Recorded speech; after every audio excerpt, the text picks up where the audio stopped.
Concept of 1 volt. നമുക്ക് കഴിഞ്ഞ class വരെ നമുക്ക് മനസ്സിലായി the potential difference, electric potential difference is always calculated in an electric field.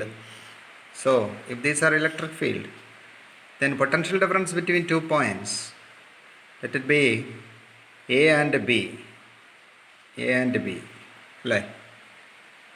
അപ്പോൾ ഇതിനിടയിലുള്ള പൊട്ടൻഷ്യൽ ഡിഫറൻസ് നമ്മൾ കാൽക്കുലേറ്റ് ചെയ്തു. That potential difference VA minus VB is equal to the work done by or work done in bringing a unit positive charge from one point to another point. If for a charge Q, when a charge Q is moving from B to A, then the work done is W, right? And if a unit positive charge is moving, right, then the work done is W by Q, unit positive charge. So if Q charge is moving, the potential difference is W. എന്നാണ് എൻ്റെ അർത്ഥം. If unit positive charge is moving, the potential difference is W by Q എന്നാണ് എൻ്റെ meaning actually. അപ്പോൾ assume that ഇവിടെ 2 point ഞാൻ എടുക്കുന്നു. Okay, if this is X and if this is Y, 2 points എടുത്തു. അപ്പോൾ ഫീൽഡ് ഇങ്ങോട്ട് ഫീൽഡ് ആക്ട് ചെയ്യുന്നു. സോ വൈയിൽ നിന്ന് എക്സിലേക്ക് മൂവ് ചെയ്യുമ്പോൾ നമുക്കറിയാം വർക്ക് ചെയ്യുന്നു, അല്ലേ? അപ്പോൾ വർക്ക് ചെയ്ത് വരികയാണ്. 0.1, 0.2, 0.3 ജൂൾ, 0.4 ജൂൾ, 0.5 ജൂൾ, 0.6 ജൂൾ, ഇങ്ങനെ വന്ന് ഇവിടം വരെ എത്തി, അല്ലേ? അപ്പോൾ സപ്പോസ് ഇവിടം വരെ എത്തിയപ്പോൾ 1 ജൂളായി. 1 ജൂൾ വർക്ക് ചെയ്തു. ഓക്കെ, അപ്പോൾ കൊണ്ടുപോയ ചാർജ് യൂണിറ്റ് പോസിറ്റീവ് ചാർജാണ്. 1 കൂളം പ്ലസ് 1 കൂളം, അല്ലേ? കൊണ്ടുപോയ ചാർജ്. അപ്പോൾ ശരിക്കും 1 ജൂൾ വർക്ക് ഇവിടം വരെ ചെയ്യുകയും കൊണ്ടുപോയ ചാർജ് പ്ലസ് 1 കൂളവും ആണെങ്കിൽ ഇതിനിടയിൽ എപ്പോഴും the potential difference is always 1 volt. Potential difference here is 1 volt. Okay, അപ്പോൾ നമുക്കിവിടെ മുതൽ പൊട്ടൻഷ്യൽ ഡിഫറൻസിന് വി എന്ന് തന്നെ നമുക്ക് എടുക്കാം. വി എന്ന് തന്നെ, കാരണം പൊട്ടൻഷ്യൽ എന്ന് പറഞ്ഞ ഒരു പദത്തിനല്ല പ്രാധാന്യം, പൊട്ടൻഷ്യൽ ഡിഫറൻസ് എന്ന് തന്നെയാണ് എപ്പോഴും പറയേണ്ടത്. Okay, so V is equal to 1 volt എന്നെടുക്കാം നമുക്ക്. അപ്പോൾ നമുക്ക് അറിയാം V is equal to the relation is W by Q.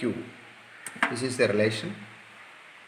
So ഈ ഇക്വേഷൻ ഇത് 1 വോൾട്ട് ആകണമെങ്കിൽ what is the condition? If it is 1 volt ആകണമെങ്കിൽ 1 ജൂൾ വർക്ക് ചെയ്യണം, താഴെ 1 കൂളവും ആയിരിക്കും. ശരിക്കും ഇതാണ് 1 volt.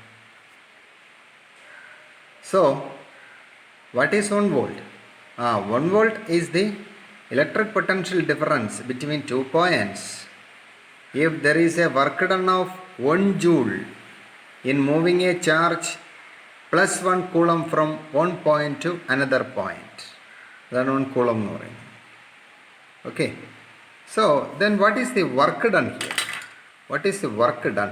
W is equal to ഇത് തമ്മിൽ മൾട്ടിപ്ലൈ ആണ്. QV.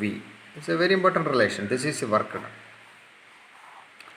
ഇവിടുത്തെ വർക്ക് ഡൺ എന്ന് പറയുന്നത് work done W is equal to Q into V.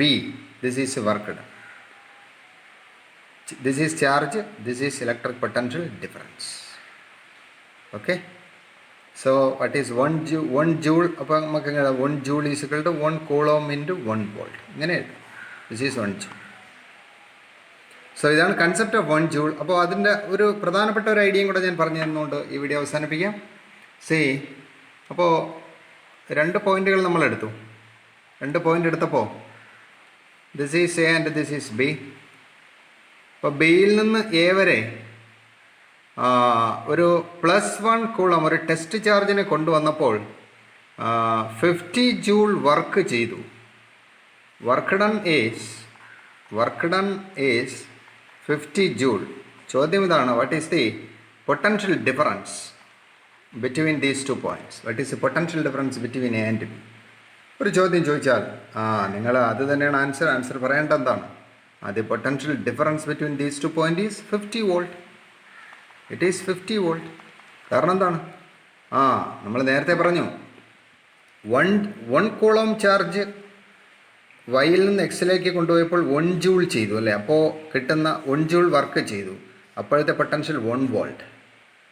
അങ്ങനെയാണെങ്കിൽ 1 കൂളോം ചാർജ് ബിയിൽ നിന്ന് എ വരെ എത്തിയപ്പോൾ 50 ജൂൾ വർക്ക് ചെയ്തെങ്കിൽ കൃത്യമായും പൊട്ടൻഷ്യൽ എത്ര ആയിരിക്കണം? 50 വോൾട്ട് ആയിരിക്കണം. That is the definition. Okay, അപ്പോൾ ഈ കാര്യം ഓർത്തിരിക്കുക.